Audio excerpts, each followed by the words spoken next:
With the rise of Borzoi and Graph Twitter, John Michael Greer has entered into the conversation of the dissident right.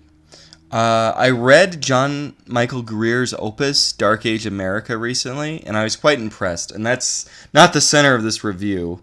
Twilight's Last Gleaming, his novel.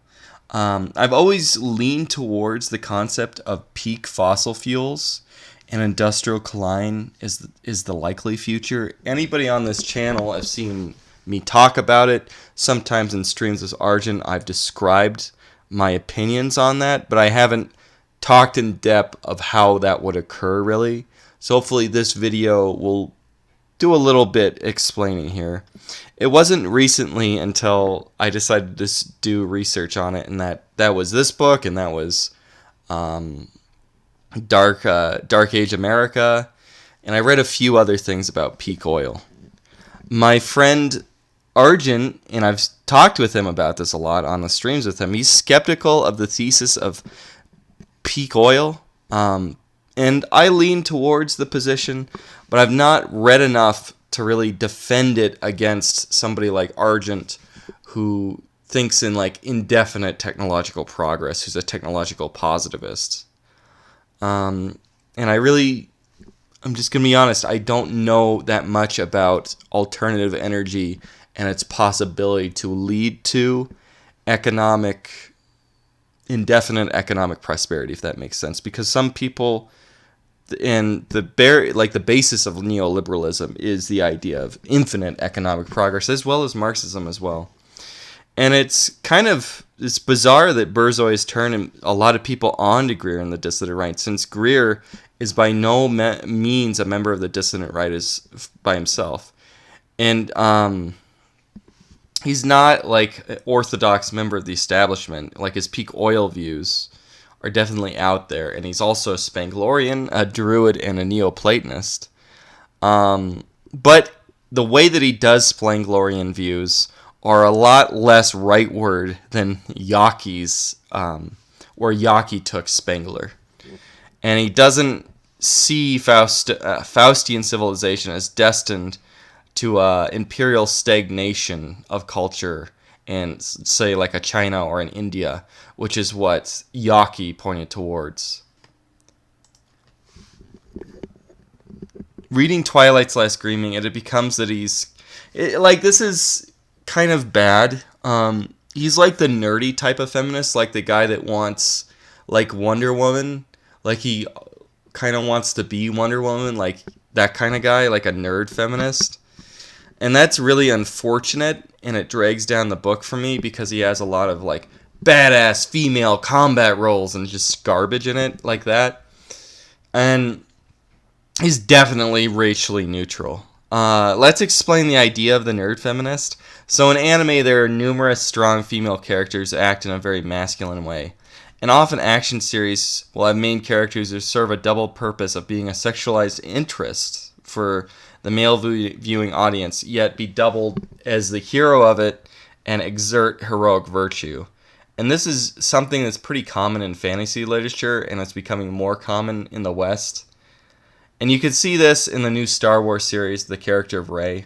It seems that the nerd type who has little interest in athletic pursuit, and those that are always afraid of being picked on by those who are athletic, have this distinct interest in hot women beating up their perceived athletic bullies.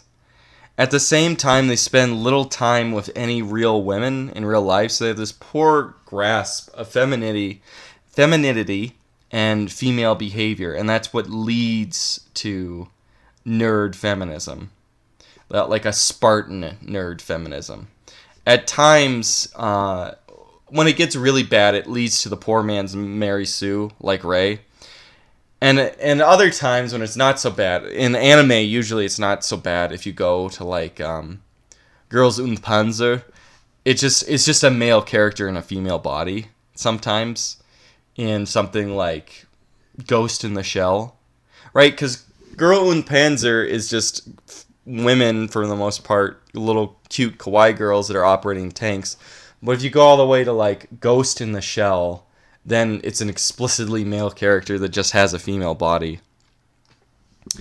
And being racially neutral would not matter that much when it comes to China beating the United States. But in this book, Tanzania defeats the United States.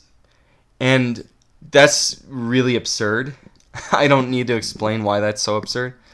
There are numerous reasons why that's impossible. But let's go back and rehash the plot first. In about a decade from now, the peak oil scenario is beginning to manifest. The world economy is undergoing a major depression with no end in sight. At the same time, resources are straining and trying to maintain infrastructure in the way the consequences of global warming is proving difficult. The nations of the world are beginning to destabilize. Pakistan has fully transitioned into a failed state, and Spain has a civil war going on. The emergency in Venezuela escalated into the point of American intervention and occupation. A huge reserve of offshore oil has been discovered off the coast of Tanzania. In order to push back against the global depression, the President of the United States decides to invade Tanzania for oil. Tanzania, with no possible way to deter an imminent American invasion, asks for Chinese support. And instead of merely arming the Tanzanians, which they would do today, or in the way that the U.S. armed the Taliban or the Mujahideen, the Tanzanians decide to covertly send military units, or the Chinese decide to send covert military units in East Africa, both inside and outside of Tanzania. America at first attempts to use a color revolution to overthrow the Tanzanian government, and when that fails, they just directly intervene with full military force in the way that they would have done in the 2003 Iraq War. And what they do is Kenya plays the Kuwait in the situation, and they invade Tanzania through Kenya. When the invasion begins, all seems to go well initially, but the Chinese sneak attack results in a catastrophic naval defeat for the Americans. They use anti-air missiles and sink a supercarrier very decisively early on.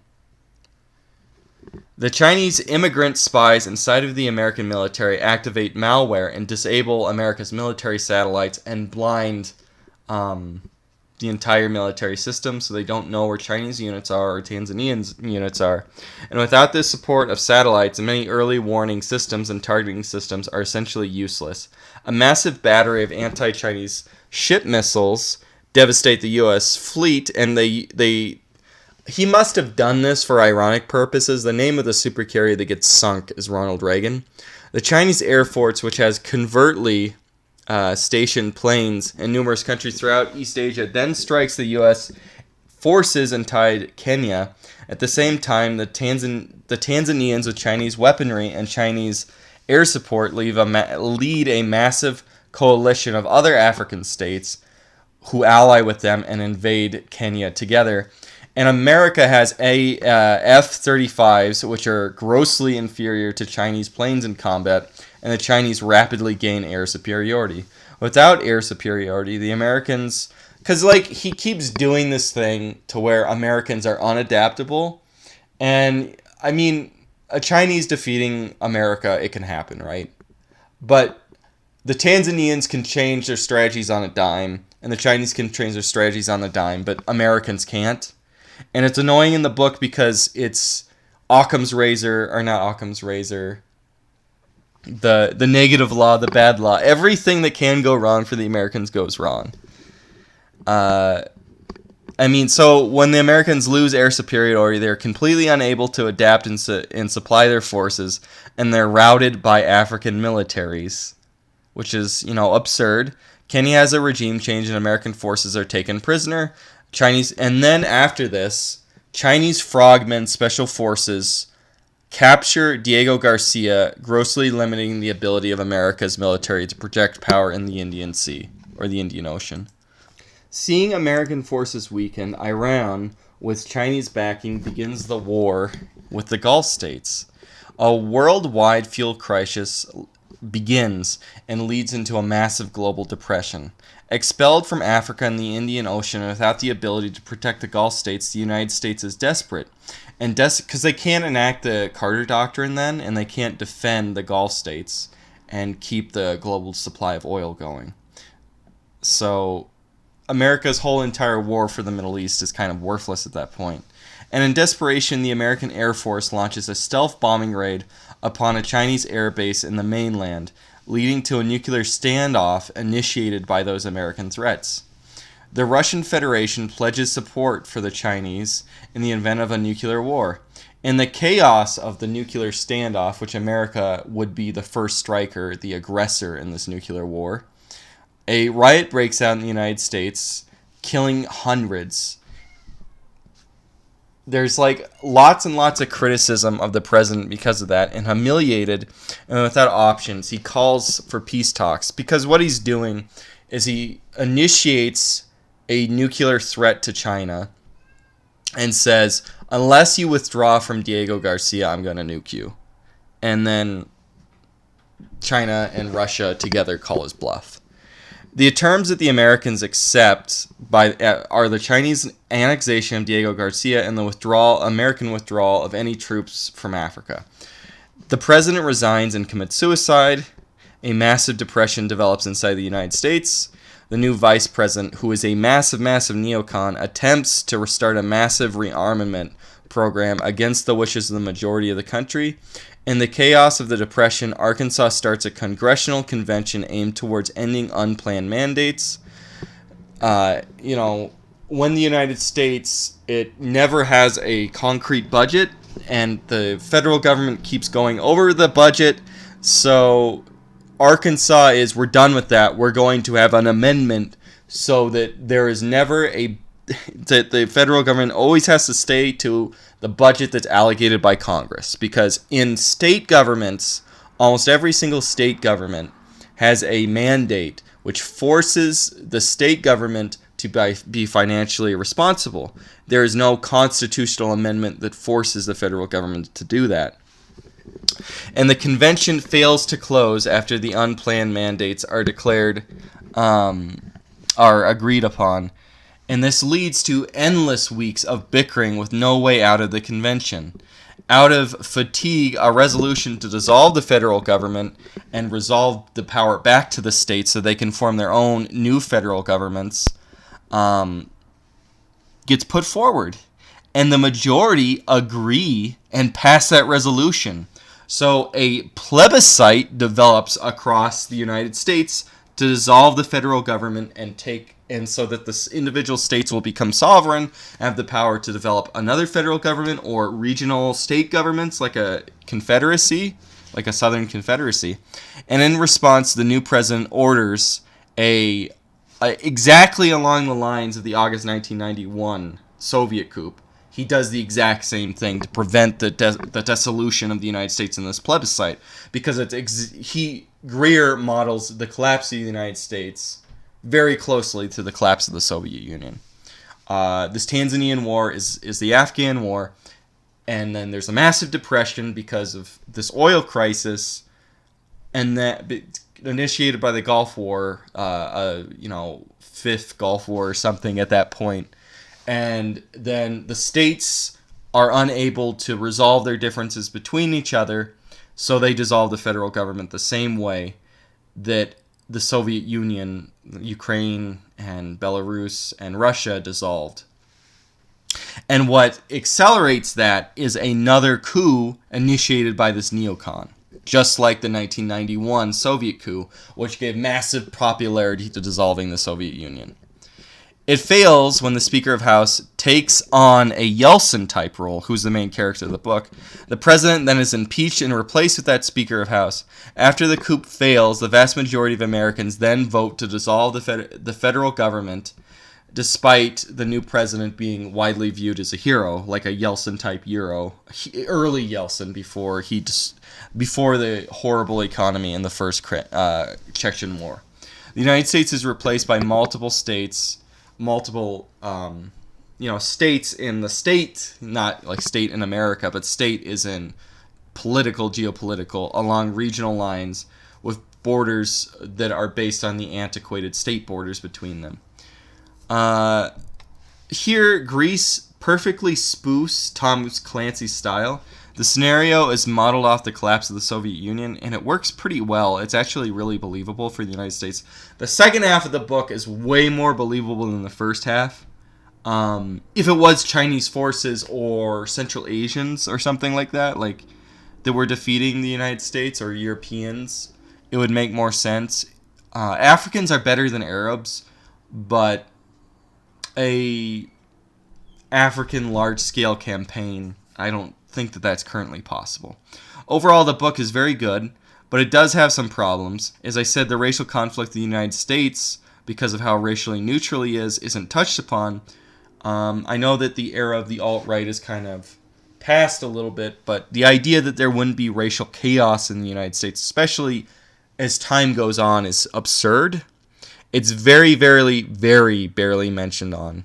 He just talks about it at one point when a character's in South Carolina about how segregation is beginning again. Essentially, it's implied there'll be another segregation in the Deep South. And another thing, and I talked about this before, is it's this huge Murphy's Law in the first part of the book. The United States faces failure after failure after failure, and China has success after success after success. And as we have shown, and I wrote this review before the coronavirus, and I just never recorded it. But as we've been shown, the U.S. and China are both incompetent as hell. Greer sees this he explains this because he thinks that America is a very prideful country, and China is prideless. So he has this kind of like noble savage thing going on with Africa and China in the book, which is kind of rolls your eye. And as I said, like, it's just kind of absurd, these African nations. And in the book, it's even absurd because they don't know how to use rocket-guided anti-tank weapons, and then they just stumble into it and destroy the American, like an American column of, like, Abrams, and it's retarded. Like, it's just straight up retarded. And as I said before, he really loves female action heroes. And I've said this a lot on the channel. Women in military combat is one of the things I find most disgusting. But overall, this book is pretty fun. It's just slave to some of Greer's biases. But the biases I agree with, and especially the second half of the book with the collapse of the United States, that's outstanding. And the way that he describes it, it's actually really believable for me. Anyway, it's a very fast book. It's written like Tom Clancy, so it's at a very readable, popular reading level, and you can read it in like 2 days. So anyway, I would suggest this. You're going to roll your eyes in the first half, and you're going to really like the second half. Have a great day, guys.